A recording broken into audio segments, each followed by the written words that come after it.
দেখতে দেখতে দিন তিনেক কেটে গেল।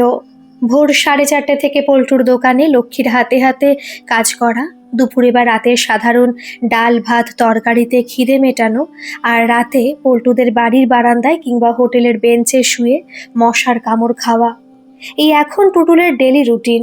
এই কদিনে ওর জামা কাপড়গুলো পুটি এনে দিলেও নীল ব্যাগখানা আর সেই কয়েকশো টাকার খোঁজ টুটুল কিছুতেই পায়নি। তবে পল্টু দুবেলা খাওয়ার চুক্তি অনুযায়ী ওকে দোকানে রাখলেও ভুটু আর লক্ষ্মী দিদির কল্যাণে সকালে এক বাটি মুড়ি ঘুগনি আর সন্ধেবেলায় কিছুটা চা মুড়ি ওর কপালে জুটে যায়। বাড়ি ছেড়ে বেরোনোর সময় যে তেজ আর অভিমান টুটুলের বুক ভরে রেখেছিল, আজ সেই বুকে শুধুই দীর্ঘশ্বাস খেলা করে। কিরে, সবে তো রাত 8টা বাজে, এখনই ডুলছিস? কি করব লক্ষ্মী দিদি, এখানে আসার পর থেকে একটা রাতও ভালো করে ঘুমোতে পারিনি, যা গরম আর মশা। তোদের বাড়িতে বুঝি রাতে ঠান্ডা মেশিন চলতো? হ্যাঁ, সে তো চলতো। আমাদের এদিকে একটা বাড়িতেও ঠান্ডা মেশিন নেই, শুধু মোড়ের দিকে যে ডাক্তারবাবুর বাড়িখানা, এখান থেকে তার দূরত্ব অনেকটাই। ওনার বাড়িতে ঠান্ডা মেশিন আছে। যেবার বাবার খুব বাড়াবাড়ি হয়েছিল, রাতে আমি গেছিলাম। তোমরা কেমন করে এই মশার গরমের মধ্যে ঘুমিয়ে পড়ো? সারাদিন খেটে খুঁটে যখন চৌকিতে উঠি, তখন আর গরমের কথা মাথায় থাকে না রে। তুই একটু চা খাবি? ভালো করে পেট পুরে তো খেতেও পারিস না, এখন এই চাল তোর গলা দিয়ে নামে না, এই জন্য আরো দুর্বল হয়ে যাচ্ছিস। একটু চা খেলে মেজাজটা চনমনে হয়ে উঠবে, তখন এই রাতের কাজ করার সময়টা হেসে খেলে পার করে দিতে পারবি। লক্ষ্মী দুটো লেরো বিস্কুট আর এক গ্লাস চা টুটুলের হাতে ধরিয়ে দিয়ে বলে, উঠোনের পিছনের দিকে চলে যা, ওখানে বসে খেয়ে আয়, আমি ততক্ষণে থালা বাসনগুলো ধুয়ে রেডি করি। এক্ষুনি ভিড় বাড়তে থাকবে। পিছনের আম গাছটার পাতা ভেদ করে এক ফালি চাঁদের আলো ওর পায়ের কাছে এসে পড়েছে। দূরে কোথাও একটা রাতচরা পাখি ডেকে উঠল। টুটুল ভাবছিল লক্ষ্মী দিদির কথা। মেয়েটা সারাদিন ভূতের মতো খাটে, কপালে বিন্দু বিন্দু ঘাম জমে থাকে সারাক্ষণ, অথচ মুখে সবসময় এক চিলতে হাসি। দারিদ্র্য কি তবে মানুষকে সহ্য শক্তি বাড়িয়ে দেয়, নাকি অভাবের তাড়নায় মানুষ নিজের কষ্টগুলোকেই ভুলে যায়?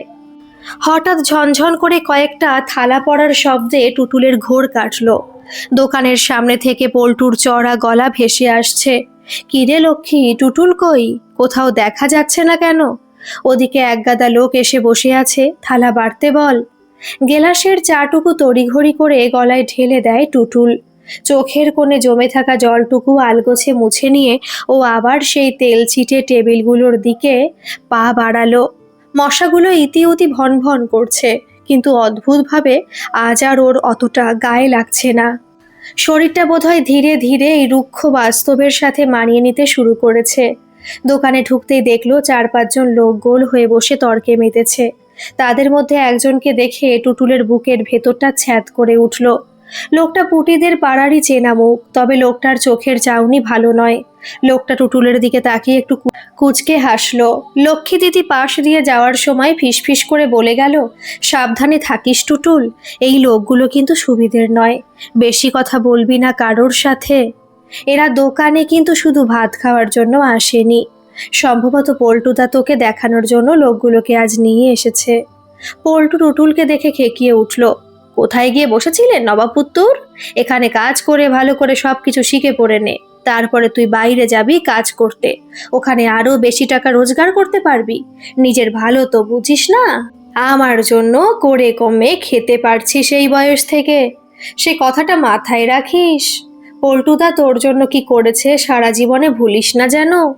পল্টুর কথার উত্তর দেওয়ার সাহস বা মানসিকতা কোনোটা টুটুলের ছিল না। ও নিচু হয়ে থালাগুলো সাজাতে লাগলো। টেবিলে খাবার দিতে দিতে টুটুল আর চোখে সেই লোকটার দিকে তাকালো। লোকটার নাম ভজহরি। পুটিদের পাড়ায় ওকে সবাই ভজা বলেই চেনে। রান্নাঘরে কাজের ফাঁকে আগের দিনই লক্ষ্মী দিদি ওকে বলেছে, আগের বারে সেই চশমা পরা ছেলেটাকে এই ভজাই নাকি সাথে করে শেষে নিয়ে গিয়েছিল।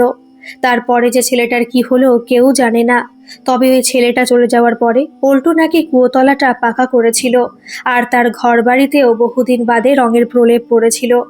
ভুটু, একটা কথা বলতে পারবি, তোদের হোটেলে এই লোকগুলো কোথা থেকে আসে? এরা কোথায় থাকে? এরা সব ভজা কাকুর পরিচিত লোক, ওই ওদের নিয়ে আসে, তবে সব সময় আসে না। বুটু ডাল তরকারি সাজানো থালা নিয়ে কাস্টমারের টেবিলের দিকে দৌড়োয়। টুটুল দেখে লোকগুলো ওর মাথা থেকে পা অবধি মাপছে। পল্টুর সঙ্গে গভীর কোনো আলোচনা সেরে কয়েক রাউন্ড চা খেয়ে বেশ রাত করেই লোকগুলো দোকান থেকে গেল। তারপর পল্টুদের বাইরের ঘরে জমিয়ে বসে গল্প করতে লাগলো। দোকান তখন বেশ ফাঁকা হয়ে এসেছে। অভ্যেস মতো রাতে খাওয়ার পর স্নান সেরে পল্টু আজ ঘরের ভিতরে ওই লোকগুলোর সঙ্গে গল্পে জমেছে। দোকান মোটামুটি গুছিয়ে লক্ষ্মী আর টুটুল একটা টেবিলে ডাল ভাত আর বেঁচে যাওয়া আলু পটলের ডালনা নিয়ে খেতে বসেছে। পুটি এসে টুটুলের সামনে একটা ছোট বাটিতে একখানা বাটা মাছের ঝোল এনে রাখে। লক্ষ্মী অবাক হয়ে পুটির দিকে তাকায়। মাছ নিয়ে এলি যে বড়, তোর বাপে দিতে কইছে বুঝি? কেন এত বড় হয়ে গেলুম, এখনো সবকিছু বাপ মারে কয়ে দিতে হয় নাকি? ওই ভজা কাকু আর বাবার কথা হচ্ছিল, তাতে বুঝলাম এই ছেলেটা বোধহয় কালই কোথায় একটা যাবে। তাই ভাবলাম ওরে রাতে ভাতের পাতে একটা মাছ দিই। এই বাটা মাছটা আমার এমনিতেও খেতে ভালো লাগে না, তাই অরে দিয়ে দিলাম। পুটি যেমন এসেছিল তেমন ভাবেই দোকান থেকে বেরিয়ে গেল। লক্ষ্মীর মুখ শুকিয়ে গেল। টুটুলের বুকের ভিতরটা তখন জোরে জোরে ধুকপুক করছে। এটো হাতে লক্ষ্মীর দিকে তাকিয়ে টুটুল বলল, এবার কি হবে লক্ষ্মী দিদি? ওই চশমা পরা ছেলেটার মতো এরা কি আমায় কোথাও পাঠিয়ে দেবে? কলকাতায় টুটুলদের বাড়ির ড্রয়িং রুমে তখন শ্মশানের নীরবতা। টুটুলের মা জানলার গ্রিল ধরে রাস্তার দিকে তাকিয়ে আছেন। গত 3 দিন ধরে তার চোখের ঘুম, পেটের খিদে, কোনো অনুভূতি কাজ করছে না। ঠিক সেই সময় ফোনটা বেজে উঠল। টুটুলের বাবা কম্পিত হাতে ফোনটা ধরলেন। ওপাশে ইন্সপেক্টর শর্মা। হ্যালো অনিন্দবাবু, আমি ইন্সপেক্টর শর্মা বলছি। টুটুলের বাবা রুদ্ধশ্বাসে জিজ্ঞেস করলেন, অফিসার কোনো খবর পেলেন? দেখুন, কিছু পজিটিভ লিড পেয়েছি। সিসিটিভি ফুটেজ চেক করে আমরা নিশ্চিত হয়েছি যে টুটুল যে বাসে উঠেছিল তার কন্ডাক্টরকে আমরা ট্রেস করতে পেরেছি। কন্ডাক্টরের বয়ান অনুযায়ী ও শান্তিনিকেতনের একটি নির্দিষ্ট স্টপেজে নেমেছে। সেই লোকটা টুটুলকে চিনতে পেরেছে কারণ ওর কাঁধে একটা নীল রঙের ব্যাগ ছিল। তবে সমস্যা একটা আছে, ও স্টপেজে নামার পরও ঠিক কোন দিকে গেছে সেটা আর পাওয়া যাচ্ছে না। ওই জায়গাটা বেশ নির্জন আর অনেকগুলো রাস্তা বেশ কয়েকদিকে চলে গেছে। তবে আপনারা ভেঙে পড়বেন না, আমরা স্থানীয় থানাকে অ্যালার্ট করেছি। ওখানে লোকজনকে জিজ্ঞাসাবাদ করা চলছে। 2-1 দিনের মধ্যে আশা করি কোনো একটা খবর পেতে পারবো। টুটুলের মা ডুকরে কেঁদে ওঠে। 3 দিন হয়ে গেল আমার ছেলেটা বাড়িতে নেই। কোথায় আছে, কি খাচ্ছে, কেমন আছে ভগবান জানে। মদন মোহনের ছবির সামনে আছাড় খেয়ে অপর্ণা হাহাকার করে ওঠে। এবারের মতো ছেলেটাকে ফিরিয়ে দাও ঠাকুর, আমার কোল তুমি খালি করে দিও না। চোখের জল আড়াল করতে টুটুলের বাবা বারান্দায় গিয়ে দাঁড়ান। রাত তখন প্রায় 3টে। চারপাশে নিঝুম, শুধু ঝিঝি পোকার একটানা ডাক নিস্তব্ধতাকে আরো গাঢ় করে তুলেছে। হোটেলের ভাঙা বেঞ্চে শুয়ে টুটুলের চোখে পাতা এক হচ্ছিল না। মশার কামড়ে সারা শরীর জ্বলছে, কিন্তু তার চেয়েও বেশি বিঁধছে পুটির সেই কথাগুলো। চাঁদের আলো এখন ম্লান হয়ে মেঘের আড়ালে ঢাকা পড়েছে। উঠোনের এক কোণে রাখা বাঁশঝাড়ের ছায়াগুলো অন্ধকারের মধ্যে বিটকেল ভূতের মতো দাঁড়িয়ে আছে। ঠিক সেই সময় টুটুল শুনতে পেল খুব হালকা একটা শব্দ, খসখস খসখস। কেউ যেন খুব সাবধানে পা টিপে টিপে ওর দিকে এগিয়ে আসছে। টুটুলের বুকের ধুকপুকনি বেড়ে গেল। ভজহরি না তো, নাকি পল্টুদা ওকে শেষ করে দিতে আসছে, নাকি এই সমস্ত পোড়া বাসন কোসনের লোভে কোনো ছিচকে চোর এসে ঝুঁকেছে। ও চোখ বুজে মটকা মেরে পড়ে রইল। টুটুল, এই টুটুল ওঠ! খুব নিচু আর কাপা গলার ডাক। টুটুল চোখ খুলে দেখলো মাথার কাছে ছায়ার মতো দাঁড়িয়ে আছে লক্ষ্মী দিদি। ওর পরনের শাড়ির আঁচলটা কোমরে শক্ত করে বাঁধা, চুলগুলো আলু থালু। লক্ষ্মী ইশারায় ওকে উঠে বসতে বলল। টুটুল ধরফড়িয়ে উঠে বসতেই লক্ষ্মী ওর ঠোঁটে আঙুল দিয়ে চুপ থাকতে বলল, একদম আওয়াজ করিস না। পল্টু আর ওর সাঙ্গুপাঙ্গরা আজ রাতে খুব তাড়িয়ে খেয়েছে। অকাতরে ঘুমোচ্ছে ও ঘরে, এটাই সুযোগ। লক্ষ্মীর গলায় চাপা উত্তেজনা আর ভয়। ও টুটুলের হাতটা চেপে ধরল। টুটুল দেখল লক্ষ্মী দিদির হাতটা বরফের মতো ঠান্ডা। পুটির কথা একদম ঠিক ছিল। বাড়ি যাওয়ার পথে ওই কালো মতো লোকটাকে আমি পল্টুকে বলতে শুনেছি, তোকে কাল বিকেলে এখান থেকে ওরা দেশের অন্য কোনো শহরে পাচার করে দেবে। তুই আর কোনোদিন এদিকে পানে ফিরতে পারবি না, যেমন ওই ছেলেটাও পারেনি। আর এই জন্য পল্টু অনেক টাকাও পাবে। আমি তাহলে কি করব লক্ষ্মী দিদি? চোখের জল উপচে পড়ে টুটুলের। কাঁদিস না, এখন শক্ত হয়ে নিজেকে বাঁচানোর সময়। টুটুলের হাতে লক্ষ্মী কয়েকটা কুচকানো নোট গুজে দেয়। আমার কাছে তো বেশি টাকা থাকে না। এই 130 টাকা অনেক কষ্ট করে জমাতে পেরেছিলাম। তুই এটা নিয়ে যা, তোর বাবা মা নিশ্চয়ই খুব খুঁজছে তোকে। আর এক মুহূর্ত এখানে থাকিস না। আমি তো কুয়োর ব্যাঙ, আমার মুক্তি নেই। কিন্তু তুই তো শহরের আকাশ দেখেছিস, তুই পালা। কিন্তু আমাকে তুমি এখান থেকে বের করে দিচ্ছ, এটা যদি পল্টু জানতে পারে?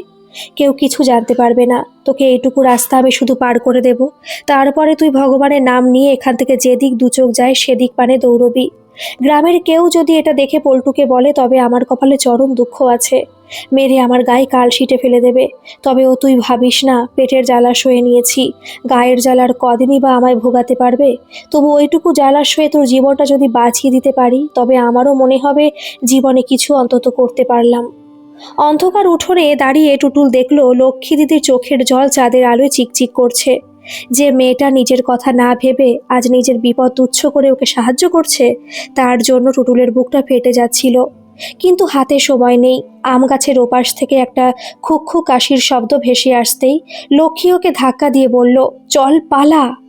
হোটেলের পেছনের ভাঙা পাঁচিল টপকে ওরা যখন বড় পুকুরের পাশ দিয়ে ছুটছে, তখন চারপাশ ঘুটঘুটে অন্ধকার। বড় বড় ঘাস আর নাম না জানা বুনো লতা টুটুলের পায়ে সাপের মতো জড়িয়ে ধরছে। শহরে নরম মেঝেতে হাঁটা ছেলেটা এই এবড়ো খেবড়ো জমিতে তাল সামলাতে পারছে না। হঠাৎ একটা পুরনো ইটের পাজায় হোঁচট খেয়ে আছাড় খেয়ে পড়ল টুটুল। উফ! একটা আর্তনাদ বেরোতে গিয়েও গলার কাছে আটকে গেল। লক্ষ্মী পলকে ফিরে এসে ওর হাত ধরে হ্যাঁচকা টান দিয়ে তুলল। শব্দ করিস না টুটুল, উঠে দাঁড়া। আমাদের দৌড়তে হবে। একবার যদি পল্টু বা ভজা টের পায়, তবে তোকে আর আমাকে দুজনেই ওরা জ্যান্ত পুঁতে ফেলবে। টুটুলের পায়ে তখন তীব্র জ্বালা। অন্ধকারে বোঝা যাচ্ছে না, কিন্তু ধারালো কোনো পাথর বা ভাঙা কাচের টুকরো ওর গোড়ালি চিরে দিয়েছে। গরম রক্ত চুইয়ে পড়ছে ঘাসের ওপর, কিন্তু প্রাণ ভয় আর অ্যাড্রোনালিনের দাপটে সেই ব্যথার চেয়েও বড় হয়ে উঠল বাঁচার আকুতি। টুটুল আবার দৌড়তে শুরু করলো। ঝোপঝাড়ের কাঁটা ওর গাল আর হাত আঁচড়ে দিচ্ছে, কিন্তু ও থামলো না। টুটুলের বুকটা মনে হচ্ছে ফেটে যাবে। ফুসফুসে বাতাস কম পড়ছে, শ্বাসনালীটা যেন কেউ চিপে ধরেছে, তাও ও ছুটছে। লক্ষ্মী দিদির শক্ত হাতের মুঠোটা ওকে যেন এক অদৃশ্য বল জোগাচ্ছে। গ্রামের শেষ সীমানায়, যেখানে বনটা শেষ হয়ে একটা পিচ ঢালা সরু রাস্তা দিগন্তের দিকে মিশে গেছে, সেখানে এসে লক্ষ্মী থামলো। টুটুল তখন যন্ত্রণায় আর হাঁপানির টানে নুয়ে পড়েছে। ওর পা রক্তে মাখামাখি, কপাল দিয়ে দরদর করে ঘাম ঝরছে। লক্ষ্মী ওর কাঁধ ধরে সোজা করে দাঁড় করালো। সামনে আঙুল উঁচিয়ে ফিসফিস করে বলল, শোন টুটুল, এই রাস্তাটা ধরে একদম নাক বরাবর দৌড়তে থাক। কোথাও থামবি না, কারো জন্য দাঁড়াবি না। কলকাতার দিকের কোনো বাস পেলে জিজ্ঞেস করে উঠে পড়িস। ভাড়া কত তা তো আমি জানি না, তবে ওই 130 টাকায় যতটা যেতে পারিস যাবি। এই চত্বর থেকে তুই আগে পালা। কোনো পুলিশ দেখলে তার ফোন থেকে ফোন করে ওই জায়গা থেকে বাড়িতে খবর দিবি। তোর বাপ মা এসে নিয়ে যাবে। আর ভুল করেও কোনো দিন বাড়ি থেকে বেরোস না। টুটুল কাঁপা কাঁপা গলায় বলল, তুমি তুমি আমার সাথে চলো দিদি, ওরা তোমাকে মেরে ফেলবে। লক্ষ্মীর মুখে তখন এক অদ্ভুত ম্লান হাসি। চাঁদের শেষ আলোয় ওর মুখটা খুব শান্ত দেখালো। সে টুটুলের মাথায় হাত রেখে বলল, আমার কপালে যা আছে হবে রে। তুই শহরে গিয়ে মানুষের মতো মানুষ হোস, আর দেরি করিস না, যা। দৌড়ে যেতে গিয়েও টুটুল দাঁড়িয়ে যায়। কি হলো, আবার দাঁড়িয়ে গেলি কেন, পালা। তোমার জন্য মন কেমন করছে লক্ষ্মী দিদি, তোমার কি হবে? জীবনের পথে এমন অনেকের সঙ্গে পরিচয় হয় টুটুল, যাদের কোনোদিন ভোলাও যায় না, আবার সাথেও রাখা যায় না। পালা ভাই। এতক্ষণে পল্টু নিশ্চয়ই টের পেয়েছে। ওই দেখ, ভোরের আকাশ ফর্সা হচ্ছে। ধরা পড়লেই এত পরিশ্রম বিফলে যাবে। তুই ওদিক পানে দৌড় লাগা, আমাকেও ফিরতে হবে। পল্টু কিছু টের পাওয়ার আগেই চৌকিতে ঘুমের ভান করে পড়ে থাকতে হবে। তুই ভাগ টুটুল। এক ধাক্কা দেয় লক্ষ্মী ওকে, আর তার পরের মুহূর্তে সে নিজেও অন্ধকারের আড়ালে অদৃশ্য হয়ে যায়। টুটুল একা দাঁড়িয়ে রইল সে নিঝুম পথের মাথায়। পেছনে মৃত্যু আর সামনে অনিশ্চিত মুক্তি। পায়ে দগদগে ক্ষত নিয়ে, বুক ভরা শ্বাসকষ্ট আর দুচোখ ভরা জল নিয়ে টুটুল আবার দৌড়তে শুরু করলো। সে সোজা রাস্তা ধরে ছুটছে শুধু নিজের প্রাণের দাবিতে নয়, এক নতুন ভোরের দিকে। অন্ধকার তখন ফিকে হয়ে আসছে। আকাশের এক কোণে সিঁদুরে আভা আর হালকা বেগুনি রঙের খেলা। রাত্রির শেষ প্রহর আর ভোরের শুরুর সেই মাহেন্দ্রক্ষণ। কুয়াশা মাখা মেঠো পথ ধরে টুটুল টলমল পায়ে দৌড়াচ্ছে। ওর সাদা জামাটা এখন ধুলো আর কাদার ছোপে বিবর্ণ, পা ফেটে রক্ত জমাট বেঁধে কালচে হয়ে গেছে। প্রতিটা নিঃশ্বাসের সাথে বুকটা যেন চিড়ে যাচ্ছে। চারপাশ নিস্তব্ধ, শুধু দূরের বন থেকে কোনো এক ভোরের পাখির ডাক শোনা যাচ্ছে। হঠাৎ সেই নিস্তব্ধতা ভেঙে বাতাসে ভেসে এলো এক সুমধুর খমকের আওয়াজ। তালের ছন্দে এক উদাস করা সুর বাতাসের ঢেউয়ে ভেসে আসছে। টুটুল যত এগোচ্ছে গানটা ততই স্পষ্ট হচ্ছে। খাঁচার ভিতর অচিন পাখি কেমনে আসে যায়, তারে ধরতে পারলে মন বেরি দিতাম পাখির পায়ে। সামনে রাস্তাটা ওর কাছে ঝাপসা একটা ক্যানভাসের মতো মনে হচ্ছিল, যেখানে রঙের প্রলেপগুলো সব গুলিয়ে যাচ্ছে। চারপাশটা এখনো পুরোপুরি ফর্সা হয়নি, অন্ধকার আর আলোর এক অদ্ভুত সন্ধিক্ষণ। কুয়াশার পাতলা চাদর মেঠো রাস্তার ওপর এমনভাবে বিছিয়ে আছে যেন এক মায়াবী মেঘের নদী, সাদাটে কুয়াশার পর্দা চিরে। প্রথমও দেখতে পেল কয়েকটা ছায়া। আবছা অন্ধকার আর কুয়াশার ভেতর দিয়ে ছায়াগুলো যেন ভেসে ভেসে ওর দিকেই এগিয়ে আসছে। টুটুলের শরীরের শেষ বিন্দু শক্তিটুকু তখন তার ফুসফুসের হাঁপুড় টানতে খরচ হয়ে যাচ্ছে। টুটুল থমকে দাঁড়ালো। ওর রক্তমাখা পা দুটো থরথর করে কাঁপছে। ঝাপসা চোখ দুটো কচলে নিয়ে ভালো করে দেখার চেষ্টা করলো। ধীরে ধীরে কুয়াশার ভেতর থেকে একদল দীর্ঘদেহী মানুষ বেরিয়ে আসতে লাগলো। তাদের পরনের গেরুয়া আলখাল্লাগুলো এই ভোরের আলো আধারিতে যেন জীবন্ত আগুনের শিখার মতো দুলছে। বাতাসে উড়ছে তাদের লম্বা চুল আর দাড়ি। হাতে ধরা এক তারার সুরে সুর মিলিয়ে তারা তখন গাইছে, ও যার আপন খবর আপনার হয় না, একবারে কি তারে চেনা যায়। ওর মাথাটা ঘুরে উঠল। জ্ঞান হারিয়ে মাটিতে লুটিয়ে পড়ার আগে টুটুল অনুভব করলো কার দুখানি বলিষ্ঠ হাত যেন ওকে জড়িয়ে ধরল। চোখ মেলে টুটুল দেখল ও একটা অচেনা জায়গায় শুয়ে আছে। ওকে ঘিরে গোল হয়ে দাঁড়িয়ে আছেন গেরুয়া রঙের ঢিলে ঢালা আলখাল্লা পরা বেশ কয়েকজন মানুষ। তাদের চোখে মুখে এক গভীর স্থৈর্য। তাদের শান্ত উপস্থিতি যেন ঘরের বাতাসকেও ভারী করে রেখেছে। এক অলৌকিক নিস্তব্ধতায় ভেসে আসছে হালকা চন্দনের গুঁড়ো মেশানো ধূপের ঘ্রাণ। সেই সুবাস ঘরের প্রতিটি কোণে পরম মমতায় ঘুরে বেড়াচ্ছে।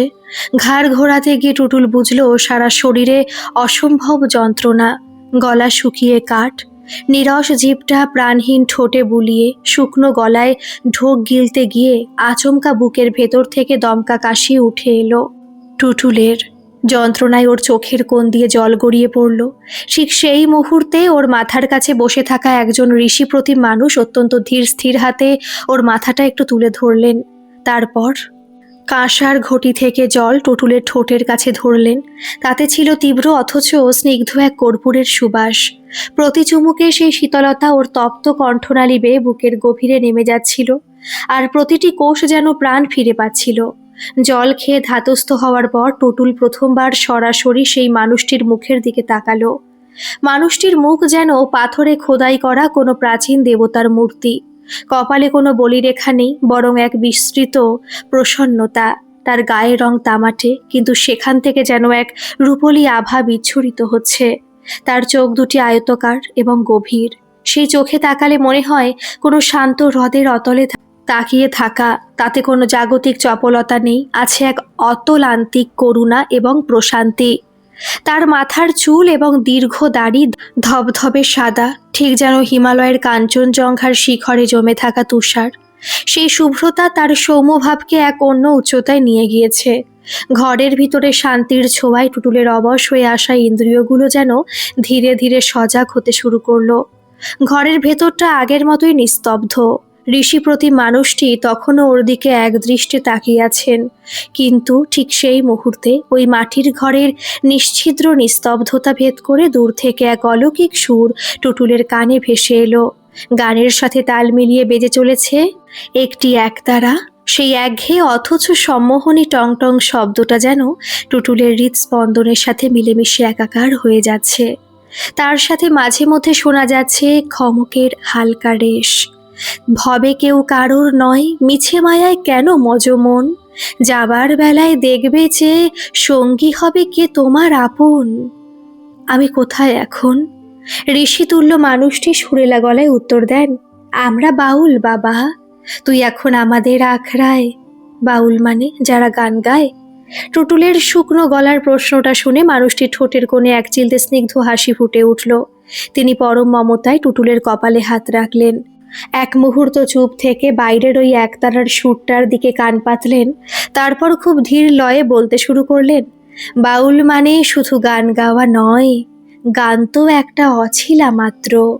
বাউল হলো সেই মানুষ যে নিজের ভেতরের সেই অচিন মানুষটার খোঁজে পাগল হয়ে ঘুরে বেড়ায়। নিজের ভেতরে কে থাকে গো? নিজের ভেতরে যে থাকে সে হলো এক অরূপ রতন। সে আয়নার মতন, তুই যেমন হবি সে তেমন দেখাবে। সে হলো তোর চেতনার আলো।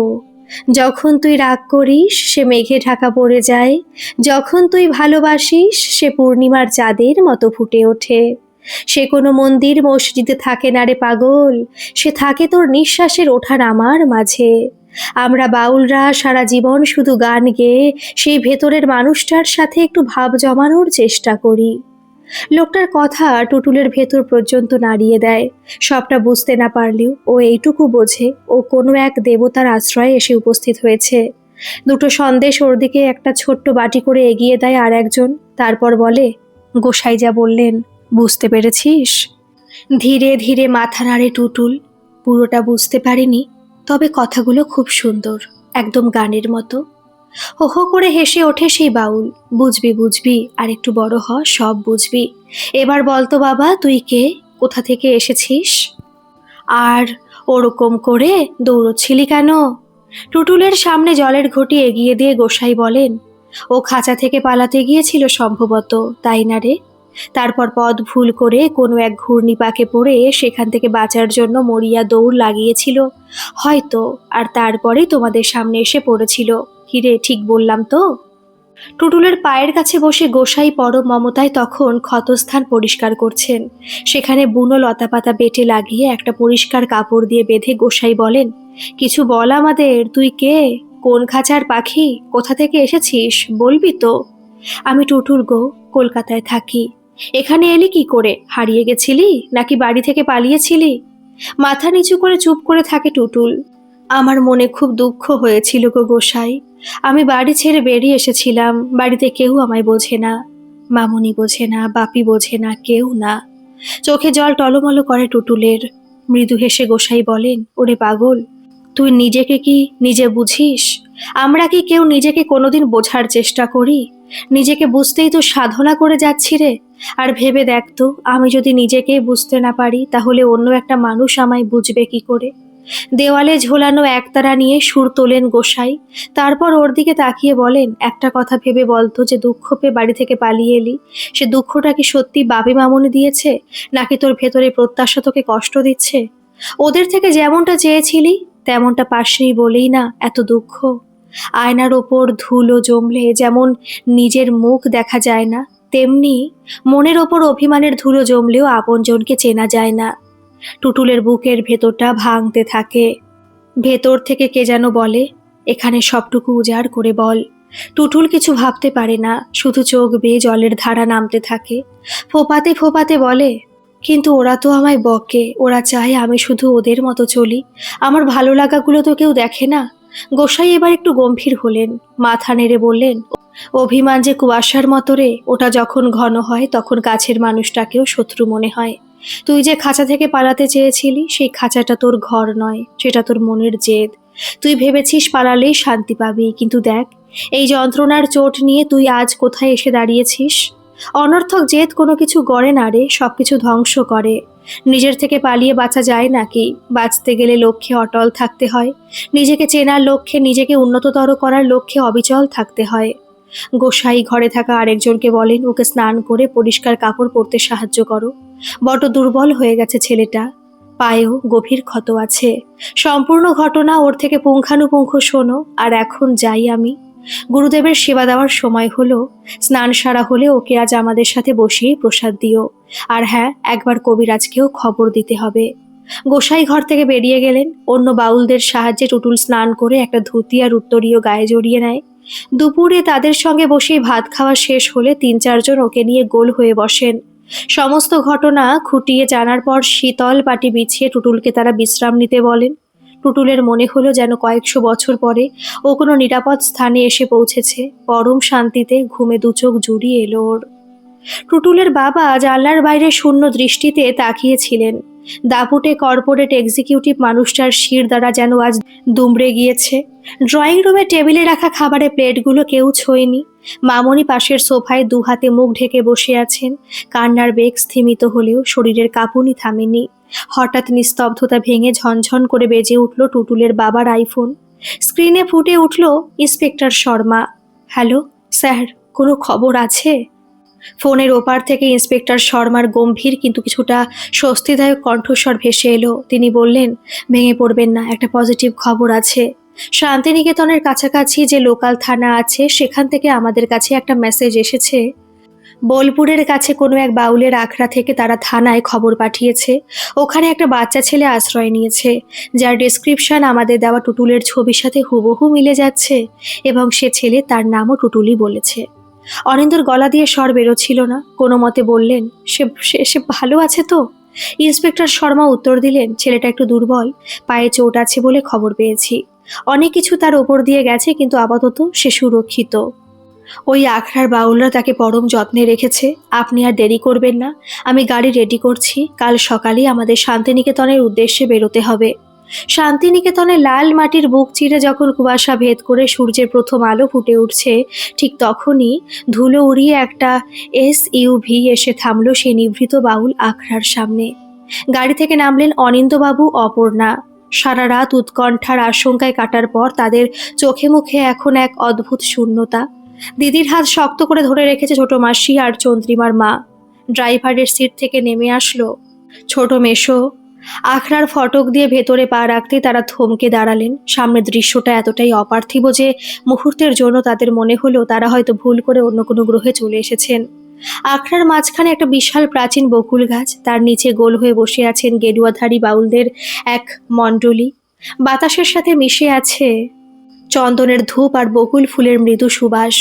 সেই বাউলদের ঠিক মাঝখানে বসে আছে টুটুল। পরনে ওর সে ধবধবে সাদা ধুতি আর উত্তরীয়, কপালে চন্দনের তিলক। ওর সেই শহরের চঞ্চল বা জেদি চেহারাটা যেন রাতারাতি বদলে গেল। ও এক মনে চেয়ে আছে সেই ঋষি প্রতিম গোসাইয়ের দিকে, যার আঙুল এখন একতারার তারে খেলা করছে। সুর উঠছে, আট কুঠুরি নয় দরজা আটা, মধ্যে মধ্যে ঝরকা কাটা, তার উপরে সদর কোঠা, আয়না মহল তাই। টুটুলের চোখে এখন কোনো ভয় নেই, কোনো অভিমান নেই, বরং ওই উদাত্ত গানের সুরেও যেন এক গভীর ধ্যানে মগ্ন। সকালের সোনা রোদ ওর মুখে পড়াই ওকে দেখাচ্ছে ঠিক এক নবীন সন্ন্যাসীর মতো। ছেলেকে শাসন করে মানুষ করতে চেয়েছিলেন, যে ছেলেকে সারাক্ষণ বইয়ের পাতায় মুখ বুজে থাকতে দেখতে চেয়েছিলেন, সেই ছেলে আজ এই মুক্ত আকাশের নিচে মাটির কাছাকাছি বসে এক অলৌকিক শান্তিতে বিভোর। গোসাই গান গাইতে গাইতেই মুখ তুলে তাকালেন। তার সে প্রজ্ঞাময় শান্ত দৃষ্টি যখন টুটুলের বাবা মায়ের ওপর পড়ল, তিনি তার হাতের একতারাটি পাশে নামিয়ে রাখলেন। চারপাশটা এক নিবিড় শান্তিতে থমথমে হয়ে আছে। টুটুল তখনও ঘোরের মধ্যে ছিল, কিন্তু সামনে তাকাতেই ওর শরীরটা শক্ত হয়ে গেল। দেখলো গেটের কাছে দাঁড়িয়ে আছেন বাপি আর মামনি, সঙ্গে মালবিকা আন্টি, ছোট মাসি, মেশো। টুটুল অবাক হয়ে দেখলো বাপির সেই দাপুটে চেহারাটা ভেঙে পড়েছে, আর মামনি চোখের নিচে কালি, অবিন্যস্ত চুল। গোসাই আলতো করে টুটুলের কাঁধে হাত রাখলেন। তার স্পর্শে টুটুলের সে জমাট বাঁধা ভয়টা এক পলকে জল হয়ে গেল। গোসাই ধীর স্বরে বললেন, কিরে পাখি, তোর আকাশে যে তোকে নিতে এসেছে, এবার ফেরার পালা। অনিন্দ আর অপর্ণা ধীর পায়ে এগিয়ে এলেন। তাদের পায়ের নিচে শুকনো পাতা মচমচ করে শব্দ করছে, কিন্তু কারো মুখে কোনো কথা নেই। কাছে এসে যখন তারা দেখলেন টুটুলের পায়ে সাদা কাপড়ের ব্যান্ডেজ, অপর্ণা নিজেকে ধরে রাখতে পারলেন না। হাঁটু গেড়ে মাটিতে বসে টুটুলকে জড়িয়ে ধরলেন। কোনো বকুনি নয়, কোনো নালিশ নয়, শুধু এক বুক ফাটা হাহাকার আর অশ্রু। গোসাই এবার শান্ত ভঙ্গিতে উঠে দাঁড়ালেন। নিজের হাত নিয়ে তিনি অনিন্দর হাতের ওপর রাখলেন। টুটুলের বাবা আর এক হাত দিয়ে সে হাতে জড়িয়ে ধরলেন। গোসাই ধীরে ধীরে বললেন, খাঁচাটা বড্ড ছোট হয়ে গিয়েছিল ওর জন্য, তাই ও বেরিয়ে পড়েছিল। আজ যখন ওকে ফিরিয়ে নিয়ে যাচ্ছেন, তখন ওকে শিকল দিয়ে বাঁধবেন না, বরং ভালোবাসার সুতো দিয়ে আগলে রাখুন। মনে রাখবেন, পাখি যদি খাঁচায় খুশি না থাকে, তবে সেই খাঁচাটা একটা জেলখানার চেয়ে বেশি কিছু হয় না। ছেলে আমায় বুঝতে পারেনি বাবা, আমি তোর ভালোর জন্যই। অনিন্দকে থামিয়ে গোসাই বলেন, কখনো কখনো উল্টো দিকের মানুষটাকেও বলতে দিতে হয়। তার মনের মধ্যে কি চলছে চুপ করে থেকে বুঝতে হয়। শুধু যদি নিজের কথাই বলতে ব্যস্ত থাকো তবে অপর দিকের মানুষকে চিনবে কি করে। তারপরে তিনি টুটুলের ছোট হাতখানা ধীরে ধীরে অনিন্দর কাঁপা কাঁপা হাতের উপর রাখলেন। টুটুলের চিবুক নেড়ে বললেন, যাও বাবা, তোমার অনেক কিছু করার আছে জীবনে। জগৎকে যে কিছু ফিরিয়ে দিতে হবে, তবে মনে রেখো নিজের ভেতরে যে মস্ত বড় আকাশ আছে, তাকে যেন সংসারের ছোট খাঁচায় কখনো বন্দি করে ফেলো না। যেখানেই থাকো চার দেওয়ালের বাইরের মস্ত সংসারটাকে কখনো ভুলো না বাবা। তারপর টুটুলের মায়ের দিকে তাকিয়ে তিনি বলেন, ওর কাল রাতে গায়ে হালকা জ্বর ছিল আর পায়েও ক্ষত আছে। আমরা কবিরাজকে দেখিয়ে ওষুধপত্র দিয়েছি, তবে আপনারা নিয়ে গিয়ে শহরে ডাক্তার দেখিয়ে নেবেন। এবার গলা খাকারি দিয়ে অর্ক বলে, আপনারা টুটুলের জন্য যা করেছেন কোনোদিন ভুলবো না। পকেট থেকে মানিব্যাগ বের করে অনিন্দর দিকে একবার তাকিয়ে বলতে থাকে, আপনাদের এই আশ্রমের উপকারের কথা আমরা ভুলবো না। টুটুলকে আপনারা দেখাশোনা করেছেন, ওর পায়ের চিকিৎসা করিয়েছেন, সব থেকে বড় কথা ওকে নিরাপদে রেখেছেন। টাকার একটা বান্ডিল এগিয়ে দিয়ে বলে, এই নিন, এটা আশ্রমের জন্য সামান্য দক্ষিণা। আর যদি কোনো বড় ডোনেশন লাগে আমার কার্ডটা রাখুন, টাকা নিয়ে আপনাদের চিন্তা করতে হবে না। এখানে আসার পথে আমার সঙ্গে অনিন্দদার কথা হয়ে গেছিল, যে কোনো রকম প্রয়োজনে আমাদের সঙ্গে যোগাযোগ করবেন। গোসাই এবার অর্কর দিকে সরাসরি তাকালেন। তার সে গভীর হ্রদের মতো চোখ দুটিতে এক অদ্ভুত ঔজ্জ্বল্য খেলে গেল। তিনি মৃদু হাসলেন, কিন্তু অর্কর দেওয়া টাকার বান্ডিলটা স্পর্শ করলেন না। শান্ত গলায় গোসাই উত্তর দিলেন, নদীর জল খেয়ে তৃষ্ণা মেটালে নদী কি কখনো ঘটি গুণে হিসাব রাখে? আমরা বাউল, আমাদের যা দেওয়ার ছিল তা তো ভালোবেসেই দিয়েছি। ভালোবাসা যে দুর্মূল্য নয় বাবা, সে তো অমূল্য রতন। ওর মূল্য দেওয়ার ক্ষমতা যে তোমার আমার কারোর নেই। বান্ডিল ধরা হাতটা সহসা কেঁপে ওঠে। দীর্ঘদিন বাদে অর্ক অনুভব করে বুকের ভেতরটা কেমন যেন শূন্য হয়ে যাচ্ছে। ইন্সপেক্টর শর্মা ঘড়ির দিকে তাকিয়ে কিছুটা ব্যস্ততা প্রকাশ করেন। অনিন্দবাবু, অপর্ণা দেবী, এবার আমাদের বেরোতে হবে, অনেকটা রাস্তা বাকি, তার উপর কেস ডায়েরির কিছু ফর্মালিটিস আছে। চলুন টুটুলকে নিয়ে দ্রুত রওনা দিই। দাঁড়ান পুলিশ সাহেব, সাত সকালে কিছু না খাইয়ে আমাদের এই নবীন সন্ন্যাসীকে কি করে যেতে দিব বলুন তো? আর তাছাড়া আপনারা যাবেন সে বহু দূরের পথ, সেই কলকাতা। এখান থেকে কম দূরের রাস্তা। আপনারা বসুন একটু, প্রসাদ খেয়ে জল খেয়ে তবে এখান থেকে যাবেন। আমার আখড়া থেকে খালি মুখে কেউ ফেরে না যে। আখড়ার দাওয়ায় শীতল পাটিতে সবাই বসেন। গোসাইয়ের নির্দেশে অন্য বাউলরা বারান্দায় পরিষ্কার ল্যাপা মাটির ওপর কলা পাতা পেতে দিলেন। একে একে প্রত্যেকের সামনে এলো ঘন করে জাল দেওয়া দুধের দই, বড় বড় মর্তমান কলা আর হাত দিয়ে মাখা চিড়েমুড়ির ফলাহার। ওপরে ছড়ানো ছিল সামান্য কর্পূরের গুঁড়ো আর তুলসী পাতা। খাওয়া শেষ হলে হাত ধুতে গিয়ে টুটুল পেছন ফিরে শর্মার দিকে তাকিয়ে ডাকে, পুলিশ আঙ্কেল। ইয়েস টুটুল বাবু, পল্টুর দোকানে আমার আগেও একটা ছেলে এসেছিল, তার চশমা পরা ছিল, সে হারিয়ে গেছে। ভজারা এরকম আরো অনেককে হারাতে দেবে, তুমি ওদের আটকাও। আর ওখানে আমার লক্ষ্মী দিদি আর তার রুগ্ন বাবা আছে, ওদের বাঁচাতে হবে। লক্ষ্মী দিদি আমাকে পথ দেখিয়ে সেদিন রাতে বের করে না দিলে আমি এই গোসাইয়ের কাছে আসতেই পারতাম না। কিন্তু লক্ষ্মী দিদি নিজে অন্ধকারে আটকে আছে, তুমি কিছু করো।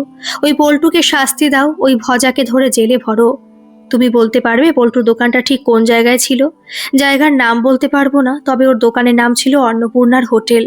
তার সামনে পিচের রাস্তা ছিল, আর একটু দূরে একটা বড় কচুরিপানায় ভর্তি পুকুর ছিল। এইটুকু ইনফরমেশন যথেষ্ট। লোকাল থানার একজন পুলিশ এগিয়ে এসে শর্মাকে বলেন, মনে হচ্ছে এই অঞ্চলে দীর্ঘদিন ধরেই যে হিউম্যান ট্রাফিকিং এর চক্রটা মাঝে মধ্যে সক্রিয় হয়ে ওঠে, বাচ্চাটি তারই কোনো দালালের খপ্পরে পড়েছিল। এবার এর থেকে হদিশ পেয়ে অন্নপূর্ণার হোটেলের কান ধরে টান দিলে পুরো মাথার সন্ধানই আমরা পাবো। আর আমার লক্ষ্মী দিদি, তার কি হবে? অনিন্দ এগিয়ে এসে ছেলের মাথায় হাত রাখে। টুটুলের মতো এমন ভাই যার আছে, সেই দিদি অন্ধকারে আর কদিন থাকতে পারে বলতো? পুলিশ আঙ্কেলরা ওদের উদ্ধার করুন। তোর লক্ষ্মী দিদি আর তার বাবার ব্যবস্থা আমরা সবাই মিলে ঠিক করে ফেলতে পারবো, এটা আমার প্রমিস। এবার বাড়ির দিকে চল বাবা। টুটুল নিচু হয়ে গোসাইয়ের পা ছুঁয়ে প্রণাম করলো। গোসাই ওর কপালে একটা চন্দনের টিপ পরিয়ে দিয়ে অস্ফুটে বললেন, আবার আসিস রে পাখি। যখন মনটা কুয়াশায় ভরে যাবে তখন এই লাল মাটির টান মনে রাখিস, আর মনের কাছে কখনো মেঘ জমে ঝাপসা হতে দিস না, কেমন? গাড়ি স্টার্ট নিল। টুটুল জানলার কাঁচ নামিয়ে বাইরে তাকিয়ে রইল। দেখল আশ্রমের সেই ছোট ছোট মাটির বাড়িগুলো, বকুল গাছটা, আর গেরুয়াধারী সেই শান্ত মানুষগুলো ধীরে ধীরে ছোট হয়ে আসছে। টুটুল অনুভব করলো ও ফিরে যাচ্ছে ঠিকই, কিন্তু ও আর সেই আগের টুটুল নেই। ও এখন জানে খাঁচার ভেতর থেকেও কিভাবে আকাশের স্বপ্ন দেখতে হয়। গল্পটি কেমন লাগলো অবশ্যই কমেন্ট করে জানাবেন, আর ভালো লাগলে একটা সাবস্ক্রাইব করে আমার পাশে থাকবেন। ধন্যবাদ।